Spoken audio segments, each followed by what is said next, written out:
SuperTalk Mississippi. Dave Hughes here, and joining us now, Representative Trent Kelly, the congressman from Mississippi's 1st Congressional District. Representative, welcome to the show. How are you doing today? Man, I am great, Dave. But before we start, I just want to give my heartfelt condolences. Paul Gallo, what an amazing voice for talk radio for a lot of years, and my personal friend. So to his family and the SuperTalk family, I know we're going to miss him, but I know he's smiling down on us right now, loving today, and just feeling the same way that we're feeling. You are exactly right. And yes, I would agree. He is irreplaceable. He was one of a kind. He really was. And he will be missed for a long, long time indeed. But boy, even up there where he's looking down, he's grinning from ear to ear after yesterday, I would think. Aren't we all, man? You know, to sit in that rotunda yesterday, and to be just one of those faces in the crowd when President Trump was sworn in to retake office. I'm telling you, it feels like the rebirth of America, and his executive orders and already signing the Lake and Riley bill into, the law, or it comes out of the Senate and folks having to vote for it. I mean, it is just, it's euphoric. It's just a great day for America.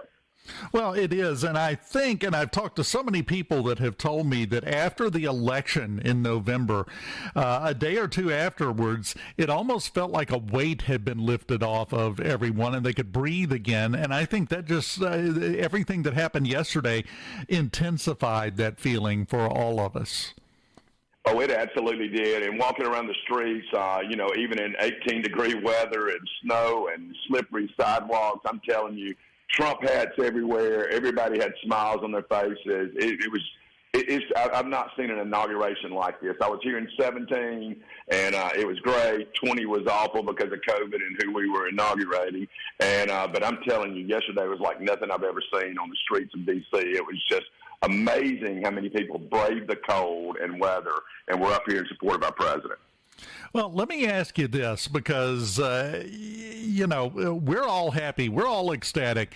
There are some people, specifically in Washington, who are not quite as happy about yesterday and how things went. Have you detected in your colleagues across the aisle any measure of, for lack of a better term, shell shock at how quickly things got going? Yes. I mean, it was, I sat yesterday behind some Democrats, and one of them never stood up. And it's like, even when you're talking about make America great or things that are great for America, it's just amazing. They didn't rise, and I won't use any specific names, but it was just amazing that you can't sit there, and they're just in shell shock to believe that all these things. Listen, I mean, the things that President Trump is doing are just the common sense things that Americans have been demanding, and they seem in shock that common sense people can actually believe that we ought to have common sense approaches. Well, and let's be honest, that has not been the case in America for 4 years now. Common sense took a vacation. We haven't seen it in a while in Washington, so it's got the flavor of something new to a lot of these people and something foreign almost.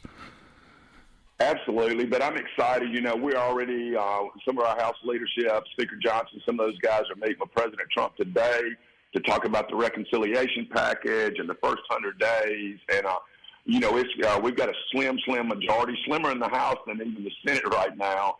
But we're going to get this done, and we're going to figure out how to enact President Trump's agenda, do a great reconciliation package, and just change, energy production. He's already stopping stuff on the border. The laws are already in place. We just haven't been enforcing them. And the Remain in Mexico, the drill baby drill. I mean, it's just, there's two sexes, men and women. I mean, imagine that we have to even say that there are two sexes. But we got an executive order there. It's just exciting. Well, and I've seen some people online, by the way, Trent, don't go online. Your blood pressure doesn't need it. But I've seen some people on there arguing over semantics and saying, well, yeah, there's two sexes, but gender is a different thing. And the general response, which is a change that I'm seeing so far to that declaration by President Trump yesterday, is, oh, shut up. And it's refreshing to see people reacting that way for once. Absolutely. We've just gone too far with the wokeness, so I'm glad he's putting an end to that. Listen, everybody should have an equal opportunity to succeed, but all decisions should be based on merit and your work ethic, not on any other thing.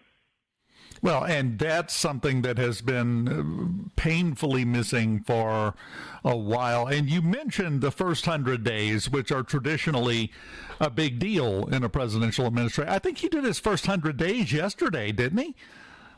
He did a lot of them. But no, I'm telling you, I think you are seeing a reshaping of where we're going as America, back to the great America that we used to be, and where people are proud to be an American. I mean, there's no way you can't be inspired by his words yesterday. And if you are, I don't know how you can say you love America, because it is just inspiring to me. And one area to me, and you were in the room, so you can probably weigh on this even more. There's been a lot of criticism of President Trump over the years for his manner of speaking and the way he addresses things, which is incredibly effective if you don't start out being offended before he even says anything. But the one word that kept coming to my mind while he was giving his inaugural address yesterday was presidential. He seemed so presidential yesterday. He absolutely did. And I mean, just him yesterday, I'm sitting here, I got Fox on, and when he got the letter out, he didn't even know Biden had left the letter. I mean, it's just so sincere and so real.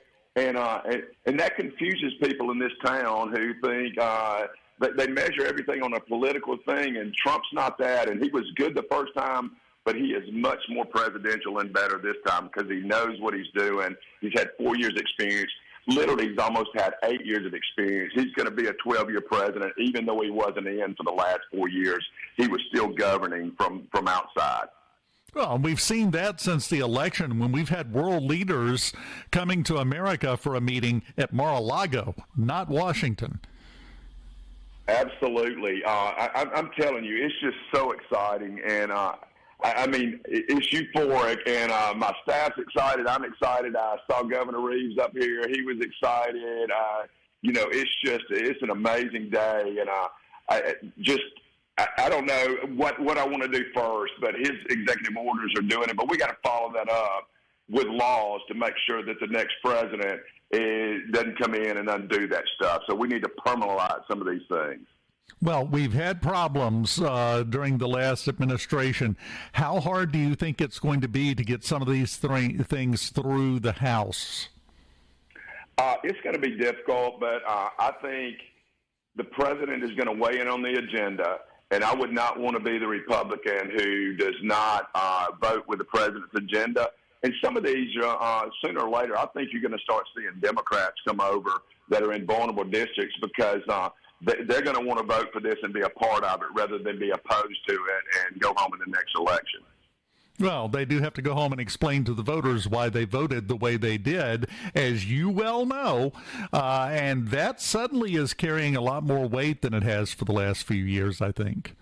Oh, it absolutely has. You know, if you're out of touch with your district, you're not going to be in this place long, and you've got to listen to what they say. Make yourself open to them. You know, I use an example. On the hallway I'm on, my office door is open every time we're in here from 8 to 5, every 8 to 6 or later. Every day my door is open. Every other hall, and I have other members who are Democrats on my thing, their doors are closed, and they meet with constituents in the hallway and don't even let them in their office in many cases. And that, I just feel like that's not going to fly in this administration. It is not. It's open door, and you better put your big boy britches on because Donald Trump is in town. Well, I am thrilled to say that in Representative Trent Kelly, we have someone who owns nothing but big boy britches because you do a fantastic job up there, sir. You really do. Well, I'm excited to be on, and you guys just hopefully we can call back in a couple of weeks after we get to see how things are moving and what we're doing on the House side. Right now, just enjoy the glow and the atmosphere and the feelings that go along with what's happening already this week, and there's more to come between now and the end of the week. Representative Trent Kelly, yeah. Can I say one more thing? We got 200 Mississippi Guards and 200 plus, and I'm meeting with those guys with Senator Wicker on the Capitol steps here in a minute to get a picture. But Major General Ginn, our Adjutant General, they did a great, great job up here in protection and security, and I just want to give our Guardsmen up here a shout-out. Fantastic. Always proud of our Guardsmen and everybody working to keep Mississippi moving forward. Representative Kelly, thank you so much. Go take your picture, sir. All right. Thanks, Dave. All right. Bye-bye.